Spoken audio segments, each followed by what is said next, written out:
ہماری جو شریعت کا جو مسئلہ ہے، خاص طور احناف کے نزدیک مسئلہ یہ ہے کہ جس کی شہادت واقع ہو جائے تو شہید کو غسل نہیں دیا جاتا۔ حالانکہ ہم جانتے ہیں کہ جس کی بھی موت واقع ہو جاتی ہے تو بعد موت اس کو غسل دینا فرض ہے، لیکن شہید کو غسل بھی نہیں دیا جاتا، اور شہید کو غسل نہ دیے جانے کے ساتھ ساتھ شہید کے لیے حکم یہ ہے کہ جس کپڑے پہ اس کی شہادت واقع ہوئی ہے اسی کپڑے میں اس کی تدفین کی جائے۔ دوسروں کی اگر موت واقع ہو جائے الگ سے کفن کا انتظام کرنا۔ شہید کے لیے حکم ہے کہ جس کپڑے میں اس کی شہادت واقع ہوئی ہے اسی کپڑے میں اس کی تدفین بھی کرنا، یہاں تک یہ حکم ہے کہ جو بدن پہ خون لگا ہوا اس کو بھی دور نہیں کرنا ہے، کہ کل قیامت کے دن میدان حشر میں وہ اسی حالت میں آئے گا۔ اور امام شافعی رضی اللہ تعالیٰ کے نزدیک تو قرآن کریم کی آیت کریمہ کے مطابق جب شہید زندہ ہے تو ان کے نزدیک تو حکم یہ کہ شہید کی نماز جنازہ بھی نہیں پڑھی جائے گی۔ فرماتے ہیں کہ نماز جنازہ جو پڑھی جاتی ہے مردوں کی پڑھی جاتی ہے، شہید جب زندہ ہے تو زندوں کی نماز جنازہ نہیں۔ ہمارے امام کے نزدیک شہید کی نماز جنازہ پڑھی جاتی ہے، مقصد یہ کہ اس کی تعظیم میں اضافہ ہو۔ تو سب مجتہد ہے، سب کا مذہب اپنی اپنی جگہ درست ہے۔ تو بتانا یہ ہے کہ نماز جنازہ جو ہوتی ہے کتنی مرتبہ ہوتی ہے؟ ایک ہی مرتبہ ہوتی ہے۔ احناف کے نزدیک، ہم حنفیوں کے نزدیک ایک سے زیادہ مرتبہ نماز جنازہ کی اجازت نہیں ہے۔ ہاں، اگر پہلی مرتبہ جو نماز جنازہ ہوئی اس نماز جنازہ میں اگر میت کا ولی اگر شریک نہیں ہوا ہے اور میت کے ولی کے اجازت کے بغیر وہ نماز جنازہ ہوئی ہے تو ولی کو حق حاصل ہے کہ دوبارہ دوسری نماز جنازہ وہ پڑھ سکتا ہے۔ تو بہرحال اس تعلق سے بھی تفصیل ہے۔ تو یہ کہ وہاں پہ نماز جنازہ یعنی غزوہ احد کا واقعہ ہو گیا اور 70 صحابہ کرام رضوان اللہ تعالیٰ مجمعین نے جام شہادت نوش فرمایا، اور اس کے بعد میں ایسا ہوا کہ آقا کریم صلی اللہ علیہ وسلم کے چچا حضرت سیدنا امیر حمزہ رضی اللہ تعالیٰ کہیں پہ نظر نہیں آ رہا۔ مصطفیٰ جانے کا مسئلہ سے ہوگا حکم ہوگا کہ ان کو تلاش کیا جائے۔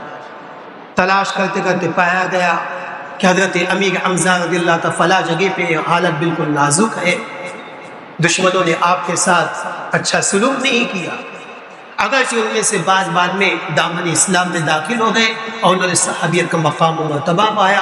اللہ تبارک و تعالیٰ نے صحابیت کی بنیاد پر اللہ تعالیٰ ان کے مرتبے کو بلند فرمایا۔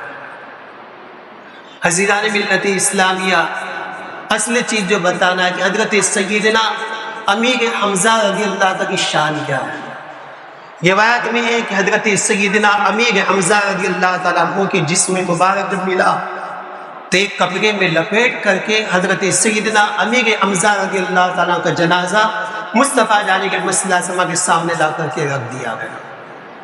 آقا کریم صلی اللہ تعالیٰ علیہ وسلم نے حضرت سیدنا امیر حمزہ رضی اللہ تعالیٰ کی نماز جنازہ پڑھائی۔ ان کی نماز جنازہ پڑھانے کا جنازہ اٹھایا نہیں گیا، ویسے ہی رکھا گیا۔ پھر دوسرے صحابی جو شہید ہوئے تھے ان کا جنازہ لا کے رکھا گیا۔ آقا کریم صلی اللہ علیہ وسلم نے نماز جنازہ پڑھائی اور اس صحابی رسول کا جنازہ اٹھا لیا گیا۔ اب بھی حضرت سیدنا امیر حمزہ رضی اللہ عنہ کا جنازہ ویسے ہی رکھا ہوا ہے۔ اسی طرح یکے بعد دیگر صحابہ کرام رضوان اللہ تعالیٰ مجمعین کی نماز جنازہ مصطفیٰ جانے کا مسئلہ پڑھاتے رہے، وہ حضرت امیر حمزہ رضی اللہ تعالیٰ عنہ کا جسم مبارک ویسے ہی رکھا رہا۔ تو بزرگان دین فرماتے ہیں کہ اللہ نے ہمارے نبی کو کل کائنات کا مختار بنایا ہے، شریعت میں بھی اختیار عطا فرمایا ہے، تو اللہ کے حبیب صلی اللہ علیہ وسلم نے اپنے چچا جان کی عظمت اور رفعت کو بیان کرنے کے لیے ایک مرتبہ نہیں بلکہ 70 مرتبہ یہ حضرت سیدنا امیر حمزہ رضی اللہ تعالیٰ کی ذات کریمہ ہے۔ وہ اللہ تبارک و تعالیٰ نے ایسا مقام و مرتبہ دیا ہے حضرت سیدنا امیر حمزہ رضی اللہ تعالیٰ عنہ کو کہ بزرگان دین بیان فرماتے ہیں کہ آپ کا مزار مبارک ایسا ہے کہ آپ کی بارگاہ میں پہنچ کر کے جو بھی چاہنے والا ان کی بارگاہ میں سلام عرض کرتا ہے ان کے سلام کا جواب ضرور عنایت فرمائے۔ حضرت امیر حمزہ رضی اللہ عنہ، ایسے تو عام مومنین بھی سلام کا جواب دیتے ہیں، لیکن ان کی خاص خصوصیت بتائی گئی، اور شان یہ ہے کہ کئی لوگوں کے ایسے واقعات ہیں کہ جن کا گزر حضرت سیدنا امیر حمزہ رضی اللہ عنہ کی قبر مبارک کے پاس سے ہوا، سلام کیا اور قبر مبارک سے سلام کے جواب کی آواز آئی۔